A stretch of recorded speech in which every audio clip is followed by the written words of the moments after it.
রাত্রিকালে হযরত ওমর খলিফাতুল মুসলিমিন মদিনার পথে রাস্তা দিয়ে গভীর রাত্রে যায়। কিতাবে আছে, মুক্তারুল আদম নামে এক কিতাবে পাইলাম। তা ওই রাস্তা দিয়ে গেতে গেতে এক বাড়ির সামনে হযরত ওমর দাঁড়ায়। তা দাঁড়ার সাথে ওই বাড়ির একটা আওয়াজ পেতেছে। ওই বাড়িওয়ালা তার মেয়েকে বলতেছে, মা রাত্রি পেয়ে গেছে, মা মদিনার বাজারে যাও। মা আমি গাই সেকছি, মা আজকে দুধ কম হয়েছে, মা পানি মিশেল দিয়ে 1 কেজি বানাচ্ছি, ওই দুধ নিয়ে মদিনার বাজারে যাও। মেয়েটা বলছে, মাম্মি মা তুমি কেন আজকে দুধে পানি দিলি? মারে মা মদিনার রাষ্ট্রপতি হযরত ওমর কি আইন করছে জানো না? হযরত ওমর কিন্তু ওনার ঘরের 5 আগে দাঁড়িয়ে আছে। সুবহানাল্লাহ।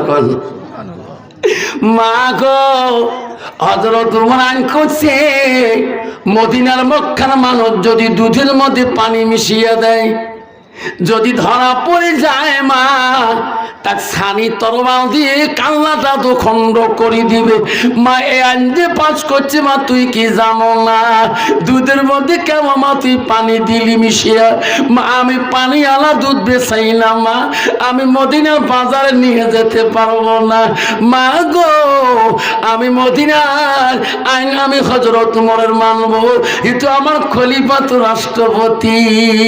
মা বলছে, বেটি রে মদিনার রাষ্ট্রপতি তো মদিনার দুধ হাঁটিতে বসে থাকে না।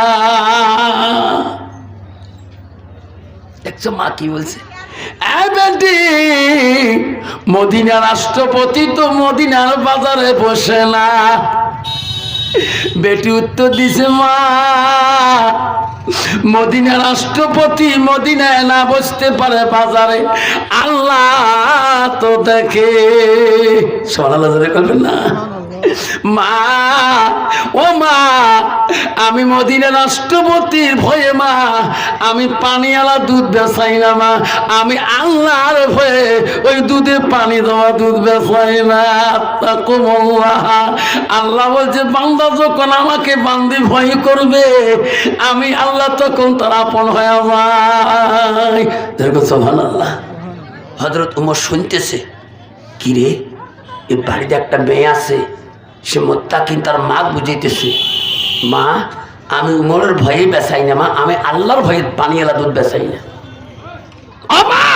মদিনার আইন ওমর করতে পারে, মদিনায় না থাকতে পারে, আল্লাহ তো দেখবে।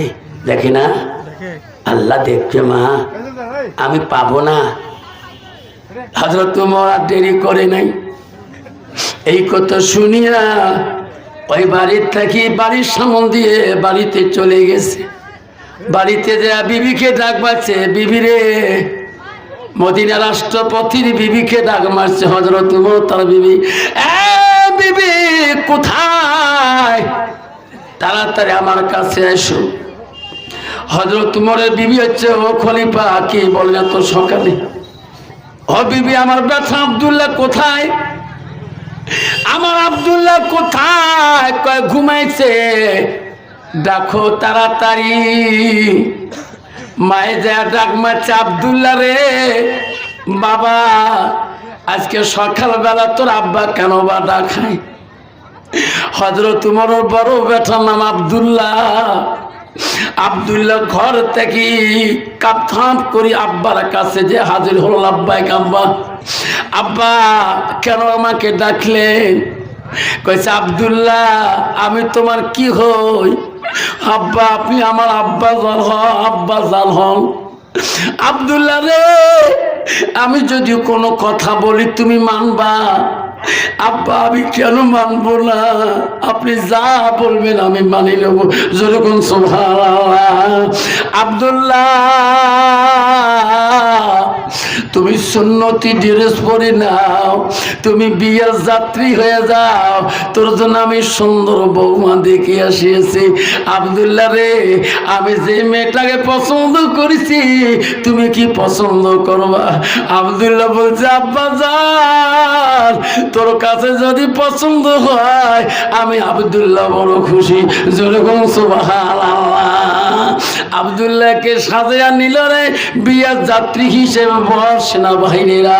ওই গোয়ালানি দুদু আলীর বাড়ি যায় সকালবেলা, দেশের মানুষ দেখে রে মদিনা রাষ্ট্রপতি কেন আজকে দুদু আলী গোয়ালানির বাড়ি যায়। গোয়ালানি তো জানে না আজকে আমার বাড়িতে রে মদিনা রাষ্ট্রপতি আসবে। গোয়ালানি ঘর থেকে বাইরা গেটের সামনে দাঁড়িয়ে আছে, আমার বাড়িতে ঢুকতে দেব না, আমরা গরিব, আজকে রাষ্ট্রপতি আমার বাড়ি আসবে, আমার তো কোনো খবর করে নাই। গোয়ালানি ওই দুধ বেচা বুড়ি গেটের সামনে দাঁড়িয়ে থাকে, বলে আমার বাড়ি ঢুকবেন না, আমার বাড়ি কেন আসলেন তোরা? মদিনা রাষ্ট্রপতি বলে, বুড়ি রে, আমি রাষ্ট্রপতি কেন আসিলাম তুমি জানো না? না, তোমার মেয়ের সাথে আমার ছেলে আব্দুল্লাহর বিয়ে দিতে আসলাম। জোরে কোন সুবহানাল্লাহ। না থাকবে বুড়ি বলছে, রাষ্ট্রপতি গো, আমরা গরিব,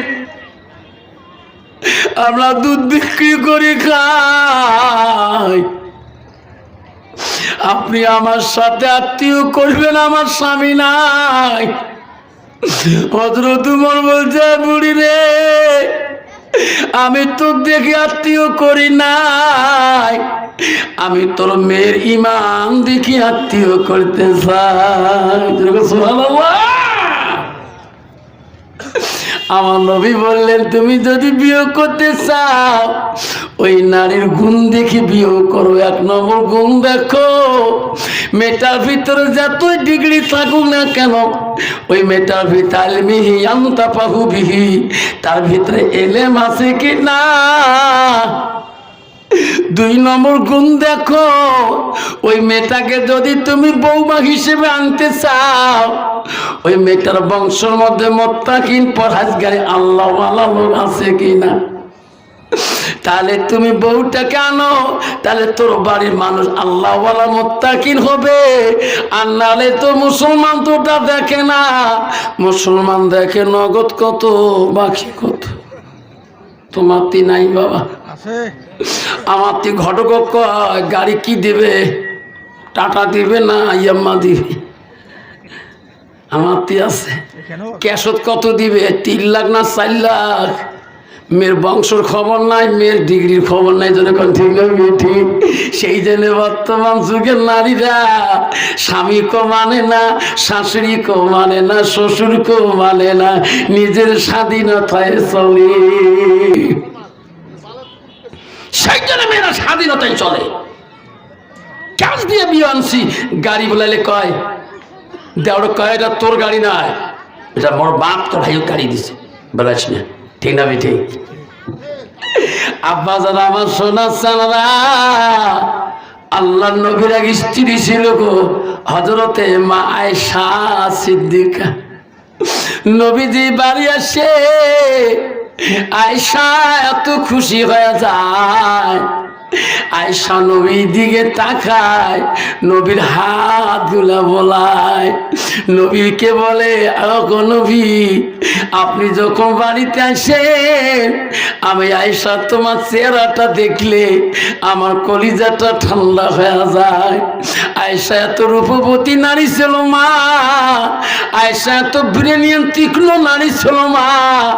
আয়েশা ছিল মদিনা রাষ্ট্রপতির প্রথম খলিফার মেয়ে। মা আবু বকর কন্যা, মা আবু বকর 2টা মেয়ে ছিল মা। বড় মেয়ের নাম ছিল হযরতে আসমা, ছোট মেয়ের নাম হলো হযরতে আয়েশা।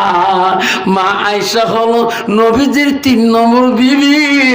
আয়েশার এত গুণ ছিল মা, আয়েশার রূপ যদি দুনিয়া নারীরা দেখতো, আয়েশার যদি একটা আগুনের রূপ যদি দেখতো, আয়েশা যদি একটা হাতের রূপ দুনিয়ার নারীরা দেখতো, এই নারীরা কোনোদিনও স্বামীর সাথে অহংকার করতো না। মা গো, কত নারী আছে রে, স্বামী যদি কালো হয় আর নারীটা যদি সাদা হয়, ওই নারীটা কালো স্বামীটা পছন্দ করে না। ঠিক না? ঠিক কথায় কথা কালটু কয়, কালা মাসান কয়, কালা ডোম আছে না? মা গো, তুমি জানো না, বিশ্ব নবী বাড়িতে আসি বলছে, আয়েশা আমি যুদ্ধে চলে যাব, তোমার হাল তরবাল গুলো, আমার যুদ্ধের সামান গুলো সাজে দাও। আয়েশা আমি খুশি মনে যুদ্ধের ময়দানে যাব। আয়েশা বলছে, ও গো নবী, আমি খুশি মনে দিতে পারি না, আপনি আমার চোখের আড়াল থেকে দূরে গেলে আমি আয়েশা ধরপান করি তাকি রে, আমার রাসূল কখন বাড়িতে আসবে? যেরকম সুবহানাল্লাহ। আর বর্তমান যুগের নারী বাবা, স্বামী যদি কষ্ট করে বাড়িতে আসে, ওই নারীর হাতে জীবনে স্বামীটা শান্তি পায় না, একটা মিষ্টি সুরের কথা পায় না, ওই বিবিটার কথার দ্বারা স্বামীটা জীবনে শান্তি মেলে না। যেরকম ঠিক না মিঠি? এখন বহু নারী আছে স্বামীর সাথে সম্পর্ক নাই। কেন নাই? ওই মেয়েটার ভিতরে এলেমের অভাব। আল্লাহ রাসূল বলছে, তালাবুল ইলমি ফারিজাতুন আলা কুল্লি মুসলিমিন মুসলিমাত, প্রত্যেকটা নর নারী এলেম শিক্ষা করাটা ফরজে আইন বলে রাসূল বলেছে। ওই মেয়েটা কোরআন পড়া জানতো, আজকে নবীর হাদিস জানতো, আজকে ওই মেয়েটা স্বামীর উপরে আঘাত করতো না, স্বামীর দুঃখজনক কথা দিত না। জনগণ ঠিক না বেটা? আমার মা বোনেরা শুনি রাখো, মা ও মা বোনেরা গো, আমারা গো, বিশ্ব নবী যাবে যুদ্ধের ময়দানে, আয়েশাকে বলে, আয়েশা রে, আয়েশা খুশি মনে আমার সামানগুলো রেডি করে দাও, আমি নবী যুদ্ধের ময়দানে চলে যাব। আয়েশা বলছে, হুজুর আপনি কোন দিন ফিরে আসবেন? ওগো নবী, আপনি কোন দিন ফিরে আসবেন? আমি তোমার অপেক্ষা হয়ে থাকবো। নবী বলছে, না, আর জিহাদু ফি সাবিলিল্লাহ, আমি জিহাদ করতে যাব রে আয়েশা, আমি তো সময় দিয়ে বলতে যেতে পারি না, আল্লাহ যদি না আনে আমার ওয়াদাটা খেলাফ হয়ে যাবে। আয়েশা তুমি আমার সামানগুলো বেঁধে দাও। আয়েশা বলে, নবী গো, আমি তোমাকে এত ভালোবাসি, আমাকে না বলে গেলে আমি আয়েশা তোমার অপেক্ষা কতদিন থাকবো? আয়েশা চোখের পানি দিয়ে বুক ভিজে যায়। আয়েশার কান্না নবীজি সহ্য করতে পারে নাই। আয়েশা কান্দিস কেন? আয়েশা কথা দিলাম, যাবার কালে যুদ্ধে যদি তুমি কান্দো, আমি নবী বড় কষ্ট পাই, তুমি খুশি মনে আমাকে বিদায় দাও। আবার কোন মানুষ যদি মদিনা হজে যায়, যাবার কালে যদি বিবি কান্দে, স্বামীর মনে কষ্ট পাবে কিনা? স্বামীকে খুশি মনে ঘরের মধ্যে তার দেয়ার মহলা মাফ করে দিতে হবে, হাত ধরে স্বামীর মোলাকাত করতে হবে, স্বামী আল্লাহ যাতে ভালে ভালে তোমাকে ফিরিয়ে আনে। আর যদি বিবি কান্দা শুরু করে রে, স্বামী মদিনায় জেলে শান্তি পাবে না। যখন ঠিক না ঠিক? আল্লাহ নবী বলে, আয়েশা তোর কান্দনে আমি যুদ্ধে কেমন করে যাব? আয়েশা বলে, হুজুর আপনি কোন দিন ফিরিয়ে আসবেন? আমার ভালোবাসা তোমার কাছে আছে কিনা? নবী বলে, আয়েশা রে, আমি কথা দিলাম, আমি সময় মতে আমি আসি, তোর সাথে দেখা করব। কোন দিন আসবেন? নবী বলো, আমি একদিন হলো 2 দিনের ভিতর তোর দেখা করে যাব। আল্লাহ নবী যখন স্ত্রী খুশি হয়ে গেলেন, নবী হাতে সামানপত্র দিয়ে দিলেন। 2 দিন গত হয়ে যায়। আয়েশা জানে আমার নবী 2 দিনের কথা বলছে, মনে হয় নবী বাড়ির দিকে আসতেছে রে। আয়েশা জোহরের নামাজ পড়ি নবীর জন্য সব কিছু রেডি করে রাখলেন। জোহরের নামাজ চলে যায়, আমার নবী বাড়িতে আসে না। আয়েশা কই রে, আমার নবী মারা গেছে নাকি রে? আমার নবী নবী শহীদ হয়েছে নাকি রে? আমার নবীর ওয়াদা কোনোদিনও খিলাফ হতে পারে না। আয়েশা আসর পর্যন্ত অপেক্ষা নয়, আর বারবার তাকায়, আমার নবীর ওয়াদা খেলাফ হইতে পারে না। আসরের নামাজ টাইম চলে যায়, আয়েশা বুক ভরা চোখের পানি দিয়ে যায়, বুক ভিজি। ওগো মওলা, আমার নবী বোঝার দুনিয়াতে আর জিন্দা নাই। আয়েশা মাগরিবের নামাজে দাঁড়ায় রে, কান্দে, আল্লাহ কাছে দোয়া করে, আল্লাহ আমার নবী যদি শহীদ না হয়, আমার নবীর ওয়াদা খেলাফ হতে পারে না। পৃথিবীর মানুষের কত ওয়াদা খেলাফ হতে পারে, আমার রাসূলুল্লাহর ওয়াদা খেলাফ হতে পারে না। আয়েশা বলে, মাবুদ রে, আজকে রাতের মধ্যে যদি আজকের ভিতরে নবী বাড়ি আসে, আল্লাহ আমি আয়েশা ওই নবীর নামে আমি 100 রাকাত নফল ইবাদত নামাজ পড়ে দেব। জোরে কোন সুবহানাল্লাহ। এই মুনাজাত করার শেষে আমার রাসূল বাড়িতে আসি পৌঁছে গেলেন। আয়েশা পানি দাও, আয়েশা পানি দাও, নামাজ পড়বো। আয়েশা দৌড়ি যা পানি নবীর হাতে দিলেন, নবী ওযু করলেন, নামাজ পড়লেন। আল্লাহ নবীর কাছে খিদমতে লাগিয়ে পড়লেন। আয়েশা রান্না বাড়া করলেন, নবীকে খাইতে দিলেন। আয়েশাকে নবী ডাকি বলে, আয়েশা রে, তোর ওয়াদা খেলাফ করতে পারি না। আয়েশা, আমি এত দ্রুত বেগে আসছি, আমার পা হাতগুলো খুব ব্যথা করছে। আয়েশা, আমার পা গুলো একটু টিপি দাও, একটু খিদমত করে দাও। ওই সময় আয়েশা আম্মাজন বলছে, নবী গো, আমি তোমার পা হাত টিপি দেব, আমি তোমার স্ত্রী, কিন্তু তোমরা জন্য একটা আমি ভালোবাসার আল্লাহর কাছে ওয়াদা করেছি, আজকে রাতে যে পূরণ করতে হয়। আপনি আসতে একটু লেট করেছেন, আপনি আসার আগে আমি একটা আল্লাহর কাছে নিয়ত করেছি, আল্লাহর কাছে তোমার জন্য ভালোবাসার জন্য আমি 100 রাকাত নফল নামাজ মান্নত করছি গো নবী। এখন 100 রাকাত নামাজ পড়বো না আপনারা আমি হাত পা গুলো টিপি দেব। সুবহানাল্লাহ। ও গো নবী, আপনি যা বলবেন আমি আয়েশা না কব না। আল্লাহ নবী বলে, আল্লাহ আমার আয়েশা আমাকে এত ভালোবাসে, আল্লাহ আমি আসে একটু দেরি হওয়ার জন্য আমার ভালোবাসায় 100 রাকাত নফল নামাজ মান্নত করেছি। কন্ত বাবা, বর্তমান যুগের নারী স্বামী যদি কোনোতে আসতে দেরি হয়, কবি কি আজকে যদি স্বামী 10টার ভিতরে আসে, আমি আজকে 10 রাকাত নফল নামাজ পড়ি দেব। কন্ত বাবা, ওই রকম নারী আছে নাকি? 10 রাকাত মানাছিস, বাড়ি আইসার পরে দেখবো কি দুতরা ডাঙায়, ঠিক না? ঠিক। মা বোনেরা, আয়েশা বলছে, ওগো নবী, এখন আমি 100 রাকাত নফল নামাজ পড়বো না আমি আপনার খিদমতটা করব, আপনি যা বলবেন আমি তাই করব। আমার নবী বলে, আল্লাহ আয়েশা বেঁচে থাকলে আমি জীবনে কত না আমি খিদমত নিতে পারবো।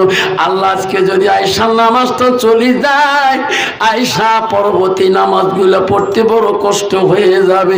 আয়েশা রে, যা যা, তুমি আমার ভালোবাসা আমার মহব্বতের 100 রাকাত নামাজ পড়ি নে আয়েশা, আমি নবী বেঁচে থাকলে তোমার হাতে আমি খিদমত দিতে পারবো। আয়েশা যায় নামাজের মধ্যে দাঁড়াইয়া যায়, আরে 2 রাকাত নামাজ পড়বে। নামাজ শেষের দিকে আসি গেলেন, মাত্র 2 রাকাত নামাজ আদায় করলেন। আল্লাহ বলল, জিবরাইল রে, জিবরাইল যা, আমার নবী এত ক্লান্ত রে জিবরাইল, আয়েশার নামাজ আর পড়া খাবে না। জিবরাইল রে, আয়েশাকে বলি দে, ওই 2 রাকাত নফল নামাজ বসে পড়বে, আর বাকি নামাজ পড়া লাগবে না। সারা রাতে আমার নবীর খিদমত করবে রে জিবরাইল। আমি আল্লাহ আয়েশার নামে 98 রাকাত নফল নামাজের সওয়াব আমি তার আমল নামে লিখিয়ে দেব। লাই থাকবে মা বোনের আম্মারা, ও মা তোমার স্বামী যখন রাখবে, মা বাড়ির বাজার থেকে আসতেছে, ডাঙ্গার হাটে আছে, তুমি যে নামাজে দাঁড়াইছো তোমার স্বামী কিন্তু জানে না। মা তুমি ঘরের দরজা দিয়ে নামাজ পড়তেছো, স্বামী জানে না।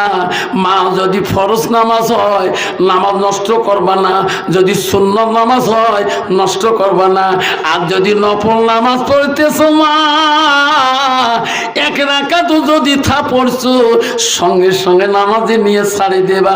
ওই নফলতা কি তোমার স্বামীর কথাটা বেশি সব যেরকম সুবহানাল্লাহ।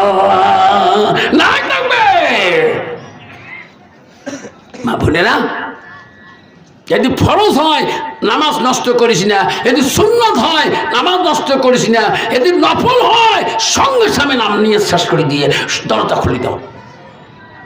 ওই নফলত থাকি তোমার স্বামীর কথাটা বহুত গুণী। বিশ্ব নবী রাসূলুল্লাহ একদিন বাড়িতে আসিলেন, আসি দেখে নবী স্ত্রীরা এত আনন্দভাবে করতেছে আর সব বিবিরা গল্প করতেছে। এই নবী তো বেশি ভালোবাসে। বাবা যার বাড়ির 3টে বউ আছে, 3 দাও 3 সতীরে 3 হবে, কত হবে কিন্তু ঠিক না? কবে ওই তোকে না বেশি ভাল পায়, সিংহে প্রতিদান থেকে তোকে রসগোল্লা আনি দিছে, তো বেশি ভাল পায়, তোর সিংহে কেয়ার সামনে আনি দিছে, না তো বেশি ভাল পায়, তোর সিংহে কমলা আনি দিছে। এখন বিবির নবীর স্ত্রীরা ভাবতেছে যে নবী কাক বেশি ভাল পায়, কোন বিবি? আয়েশা না জয়নব না হাফসা না উম্মে সালমা না উম্মে হাবিবা না রোকেয়া না সুফিয়া না রায়হানা না মারিয়া? সবাই চিন্তা করছে ওকে নবী আপনি কোন স্ত্রীকে বেশি ভালোবাসেন? নবী কইনার মাথা তো ঘোল ধরিয়েছে, এনার পরীক্ষা করতে হবে। আমি কালকে কাকে ভালোবাসি বেশি তোমাকে প্রমাণ দেখাবো। সবাকে ডাকা এক এক করে, আয়েশা রে আয়, হাত বাতাও, হাত মারো। আয়েশার হাতে নবী একটা জিনিস দিয়ে দিলেন। আয়েশা হাফসাকে কবা না কিন্তু যা দিছি না কম না, এমন করে এক এক সব বিবিগণকে দিল নবী হাতে হাতে। আজকে বলবেন না তোর হাতে যেটা দিছি কবা না কেউ, তুই হাফসাকে, তুই কবা না জয়নবকে, তুই কবা না উম্মে সালমাকে, তুই কবা না মাইমুনাকে, তুই কবা না রাহানাকে, তুমি কবা না সুফিয়াকে, তুমি কবা না মারিয়াকে। কবার নাও ইনকা কবার নাও। সকালবেলা কবা, যখন এক এক করে ডাকবো তখন কবা, আজকে কেউ কবেন না, নিয়ে যা খরচ রাখি দেবেন। সব বিবিরা রাখি দিল। সকালবেলা সব বিবিগুলাকে ডাকলো, যাক যেটা জিনিস দিছি নিয়ে আসো। সব বিবিরা হাতে মুড়ি ধরে আসলেন। খুলছে দেখে না খুলি নাই, ধরেন সিপিন্দর দেখে না। আয়েশা হাত খুলি দেখো কি আছে, হুজুর একটা খেজুর। আয় জানা তোর হাত, হুজুর একটা খেজুর। আয় হাফসা তোর হাত দেখি একটা খেজুর দিছেন। আয় উম্মে সালমা তোর হাতে একটা খেজুর। আয় উম্মে হাবিবা একটা খেজুর। আয় সুফিয়া একটা খেজুর, মাইমুনা একটা খেজুর, মারিয়া একটা খেজুর। সবার কাছে একটা খেজুর করি, বেশি খেজুর খাওয়া দেয় নাই। নবী বলো বিবিরা আমি নবীর সবাকে সমান দেখি, যেরকম সুবহানাল্লাহ। যদি আমি কাউকে বেশি ভালোবাসতাম তাহলে আমি 2টে খেজুর দিতাম, ঠিক না বেটি? এই 2টে খেজুর একজন দিত, তাহলে কেসাল কেমন বাঁচত বাবা। বর্তমান যুগে মানুষ কালে ভাজে 2 নম্বর বিয়ে করে, আগের বউয়ের আশা বাদে দেয়। ওই বেটা আছে না, ঠিক না বেটি? আগের বউকে আনি দেয় হোগলা সাবন, ইটিয়া সাবন, আর নয়া বউটা কেয়া সাবন ইন্টারন্যাশনাল লাক্স। তা কেসাল বাজবে না কি? যেরকম ঠিক না বেটি? বিশ্বনবী বাড়িতে আসিলেন, আসি দেখে রে সব বিবিরা কাজে কাজে ব্যস্ত হয়ে আছে। আমার নবী বড় খুশি হয়ে গেলেন, সব বিবিরা এত কাজ করে রে। আল্লাহর নবী দেখে সব বিবিরা কাজে কাজে ব্যস্ত, কাউকে কোনো বলতে পারে না। আমার নবী দেখে একটা বিবি কোনো কাজ করে না, বসে আছে। নবী ডাক দিল, আয়েশা, সবাই কাজ করতেছে, তুমি কেন কাজ করে না? তুমি বসে আছে কেন? তোমার কি কাজ নাই? আয়েশা রে, এই সংসারে তোর যত অধিকার ওনারও তো অধিকার, তুমি কাজ না করি কেন আয়েশা তুমি বসে আছো? আয়েশা জবাব দিল, ওগো নবী গো, সত্যি কইছেন নবী, আমি সকাল থেকে কোনো কাজ করি নাই গো নবী, আমি আজকের কাজটা তোমার কাছে খুঁজে নিয়ে করবো। নবী বলে, আয়েশা রে, তুমি কি কাজ খুঁজে নেবা আমার কাছে করবা? ওগো নবী, আমি আজকে তোমার কাছে এই কাজটা চাই। আয়েশার হাত দুইটা দিয়া, আমার হাত দুইটা দিয়ে আজকে আমি তোমাকে গোসল করি তোমার কাজটা চাই। ওগো নবী, আপনি যদি পারমিশন দেন আমি আয়েশা বড় খুশি হয়ে যাও। সুবহানাল্লাহ। কত বাবা, বর্তমান যুগের নারী স্বামী যদি বাড়ি যায় কোনোদিন কবে, স্বামী গো আপনি প্রতি নামে ডাঙ্গার হাটে এত কাজ করেন, আজকে আমি গরম পানি করে রাখছি গো স্বামী, আপনি আমার বাথরুমে আসুন, আমি তোমার মাথার থেকে কোমর পর্যন্ত গার ময়লাগুলো তুলে দেবো, একটু গরম পানি কোমরে মালিশ করবো, দিবে বাবা? মালিশ মানাসিস খালে ফালে বাড়ি যে পানি ঝোঁকে ঠাসি, তার কলের একবল ফাড়ে ফেলায়, ঠিক না? ঠিক। আয়েশা বলছে, গো নবী গো, আপনি যদি আমাকে অনুমতি দেন আমি আমার হাত দুইটা দিয়ে তোমাকে গোসল করে দেব। মা বলে না, নবী বলে, আয়েশা রে, আমাকে তুমি গোসল করে দিলে শান্তি পাবা। কলে হ্যাঁ। আয়েশা, আমি তো বারণ করতে পারি না, আমাকে যদি তুমি গোসল করে দিতে চাও আমি নবী বাধা দেব না। আয়েশা বড় খুশি হয়ে গেলেন রে। নবীর গোসল তো আয়েশা পারমিশন পালেন। আয়েশা দৌড়ি দেয়া 2 মস্ক পানি আনলেন, নবীকে গোসল করে দেবে। আয়েশা 2 মস্ক পানি আনলেন, একটা চৌকি আনলেন, জল চৌকির উপরে নবীকে বসতে দিলেন। ওগো নবী, আপনি চোখের উপরে বসুন, আমি তোমার শরীরটা, আমি অঙ্গ প্রত্যঙ্গ গেলে আমি আয়েশা সুন্দর করে ঘষে দেব, আমার হাত দিয়ে তোমার গোসলটা করে দেব। কন্ত বাবা, বর্তমান যুগে নারী রে, স্বামী যদি পিঠির ময়লা ঘষতে চায় 100 বার ডাহাইলে খালি আসে নাকা মরবে ভাল না, ঠিক না? মিঠি মা, তুমি জানো না এটা সওয়াব? আয়েশা নবীকে গোসল দেওয়ার জন্য মস্কো পানি আনলেন। আয়েশা নবীকে চোখের উপরে বসতে দিলেন। নবীর গার কাপড়গুলো আয়েশা খুললেন। স্বামী হয়ে রে, ও গো মা, স্বামীর গার অঙ্গের কাপড়গুলো তুমি খুলতে অধিকার আছে রে মা। আমার নবীর গার কাপড়গুলা উপরে শরীরের পোশাকগুলো আয়েশা খুললেন। খুলিয়া আয়েশা মশকের পানি আমার নবীর গার মধ্যে দেয় না, বারবার নবীর চোখের দিকে তাকায়, নবীর মুখের দিকে তাকায়। নবী বলে, আয়েশা তুমি আমার দিকে তাকাও কেন? তুমি পানি কেন আমার গায়ে দাও না? আয়েশা রে, কি হলো তোমার? তুমি না আমার গোসল করার জন্য পানি আনলা, পানি গায়ে কেন দাও না? আয়েশা বলো, গো নবী, আমি তোমাকে আর পানি দেব, হুজুর কষ্ট পাবেন না কেন? আমার একটা প্রশ্ন আছে গো নবী, আপনি প্রশ্নটা জবাব দিবেন, আমি তোমার গায়ে পানি দিয়ে দেব। নবী বলছে, আয়েশা রে, তোমার জীবনে তুমি কত প্রশ্ন করেছো, আমি নবী উত্তর দিয়ে ভালোবাসি। বলো আজকে তোমার প্রশ্ন কি? ওগো নবী, আমি আয়েশা তোমাকে বলতে চাই, ওগো নবী মনে কিছু নেবেন না। আপনি যখন শিশুকালে ছিলেন, ছোট্টবেলা ছিলেন, ওগো নবী শিশু বয়স ছিল তোমার, তখন তোমার কোনো রোগ, কোনো ভিড়ি, কোনো কলেরা, বসন্ত রোগ হয়েছে নাকি? ওগো নবী তোমার গার কাপড় খুলে দেখি এত কালো দাগ কেন, এত কালো বর্ণ হয়েছে কেন? নবী গো তোমার গায়ে কোনো রোগ বিধি ছোট কালে হয়েছে নাকি? আমার নবী জবাব দেয় না, আমার নবী কথা বলে না, আমার নবী কান্দে রে। নবী দুই চোখের পানি দিয়ে বুক ভিজে যায়।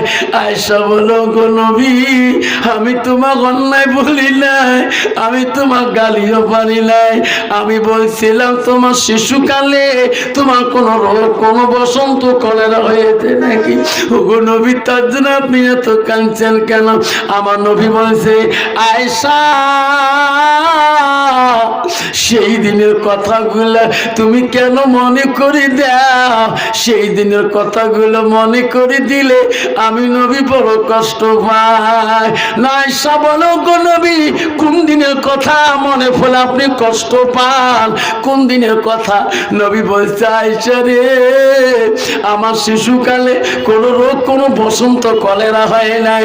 আয়েশা আমার শরীরে যত কালো দাগ দেখো, তাইবের জমিনে আমি ইসলাম প্রচার করতে যাই, তাইববাসীরা আমাকে চিনতে পারে নাই, তাইবের মানুষ আমাকে পাগল মনে করেছে। আয়েশা পাথর মারি মারি আমার সর্বাঙ্গটা কালো করে দিয়েছে।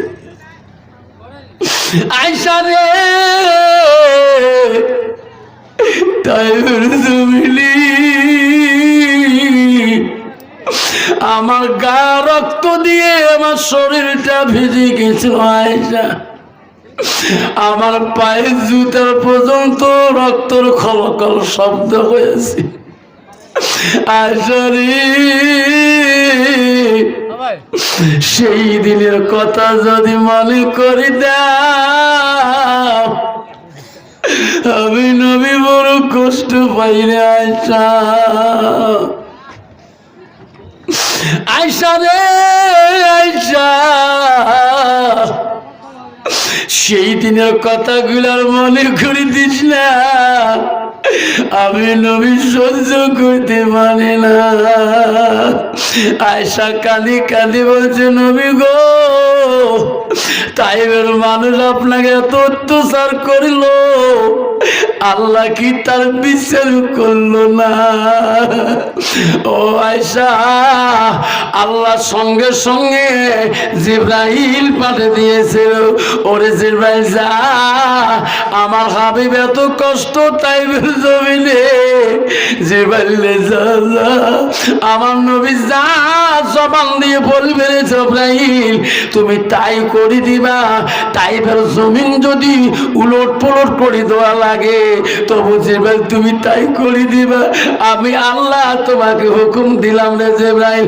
জিবরাইল আসছিল আয়েশা রে, আমি ওই দিন জিবরাইলকে বলছি জিবরাইল, আমি নবী মুহাম্মদ, আমি তাইববাসীকে অভিশাপ দিতে পারি না।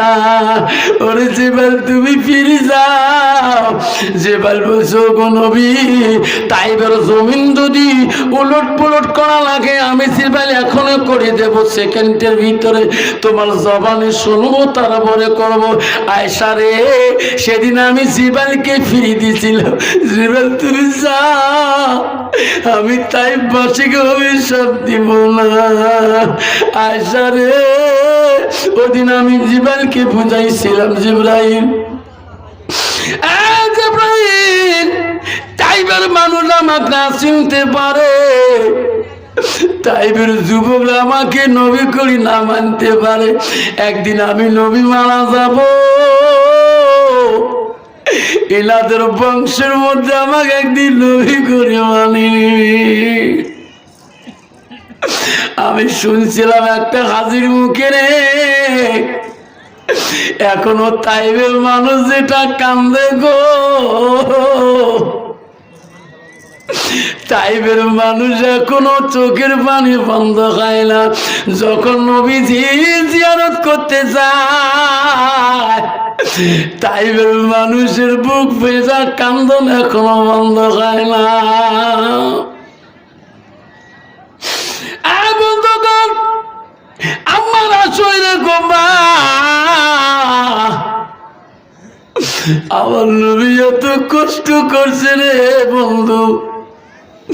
আব্বারা আজকে সেই নবীর ভালোবাসা অন্তরে কেন রাখবো না?